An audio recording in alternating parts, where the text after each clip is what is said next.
পরিবার ছেড়ে আপনজনদের ছেড়ে এত দূরে এসে থাকলেও ভালোবাসার অভাবে থাকি না কখনোই। এখানে এসে অনেক মানুষের অনেক রকমভাবে ভালোবাসা পেয়ে থাকি। আসসালামু আলাইকুম। আশা করছি আল্লাহর রহমতে সবাই ভালো আছেন, সুস্থ আছেন। ভালো না থাকলেও এখনকার এই বর্তমান পরিস্থিতিতে সবাইকে ভালো থাকার চেষ্টা করতে হবে। নিজেকে সুস্থ থাকতে হবে। নিজের ভালোটা নিজেকে বুঝে নিতে হবে। তো যাই হোক আজকের আপনাদের সবাইকে আরও একটি নতুন ভিডিও দেখার জন্য ওয়েলকাম জানাচ্ছি। আর আজকের ভিডিওটি এই যে আমি সকাল সকাল স্টার্ট করে দিয়েছি। আর আজকে সকালে ঘুম থেকে উঠেই আমার মেয়ে মোবাইল দেখার বায়না ধরেছে। তো তার জন্য ও মোবাইল নিয়ে এই যে ব্যস্ত হয়ে পড়েছে। তো আমার মেয়ে মোবাইল দেখছিল আর আমি বসে থেকে দু চোখ ভরে ওকেই দেখছিলাম।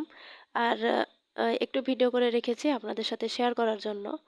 আসলে আজকের দিনে এই একা সংসারে মানে যতই চেষ্টা করি যে বাচ্চাকে মোবাইল থেকে দূরে সরিয়ে রাখবো, কিন্তু সেটা হয় না। হাজার চেষ্টা করেও দেখা যায় যে হয় না। কোনো এক সময় মানে মোবাইল দিয়ে নিজের স্বার্থের জন্য দেখা যায় যে বসিয়ে রাখতে হয়। আর ঘরের কিছু টুকিটাকি জিনিস শেষ হয়ে গিয়েছিল। তো সেগুলো মানহার বাবা আজকে সকাল সকাল বাজারে গিয়ে বাজার করে নিয়ে এসেছে। তো এই যে নিয়ে এসেছিল মুড়ি, তেল, তারপর হুইল পাউডার ছিল না। এগুলা মানে যেগুলো আমার ঘরে ছিল না সেগুলোই আর কি লিস্ট ধরিয়ে দিয়েছিলাম, সেগুলি নিয়ে এসেছিল। আর এদিক দিয়ে দেখেন কতগুলো রুটি একসাথে। এই রুটিগুলো মানে অনেকগুলো রুটি একসাথে একজন আপা পাঠিয়েছেন। আ আপা জানেন যে মানহার বাবা গরুর মাংসের সাথে চাউলের রুটি খেতে বেশ পছন্দ করে।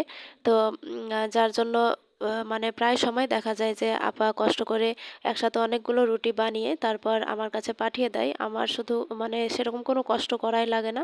শুধুমাত্র রুটিটা ভেজে খাওয়া এই কষ্ট আরকি।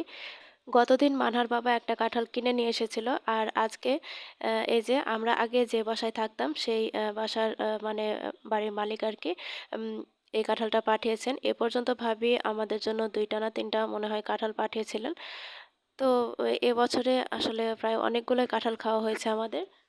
তো উনারা যে শুধু আমাদের জন্য মানে খাবার-দাবার পাঠায় তেমন কিন্তু না। আসলে সমাজে বাস করতে গেলে মানুষ অনেক রকম বিপদের সম্মুখীন হয়। তো আমরাও এর বাইরে অ্যা না। আর যখনই বিপদে পড়েছি এসব মানুষজনদের থেকে অনেক রকমভাবে সাহায্য পেয়েছি।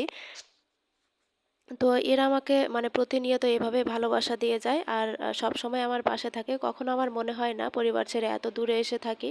তারপরেও মানে একা অনুভব করি না কখনোই। তাই আমি মন থেকে সবসময় তাদের জন্য আল্লাহর কাছে দোয়া করি। আল্লাহ যেন ওদেরকে সবসময় সুস্থ রাখেন, ভালো রাখেন। আর আজকে দুপুরের খাবার-দাবারে তেমন কিছু রান্না করিনি। শুটকি দিয়ে কাঁঠালের বিচি ভর্তা করেছিলাম। আর এই যে মানে আমের তো সিজন তো এখন প্রায় শেষ। তো ডাল যেহেতু রান্না করেছিলাম এজন্য শেষ ভাতটুকু আম ডাল দিয়ে খেয়ে নিচ্ছি। তো আজকের ভিডিওটি আপনাদের কাছে কেমন লাগলো সেটা অবশ্যই কমেন্টের মাধ্যমে জানাবেন। আর ভিডিওটি যদি ভালো লেগে থাকে তাহলে প্লিজ একটা লাইক দিবেন। আর চাইলে আমার পেজটি ফলো দিয়ে আমার সাথেই থেকে যেতে পারেন। আজকে এ পর্যন্তই। সবাই ভালো থাকবেন, সুস্থ থাকবেন। আল্লাহ হাফেজ।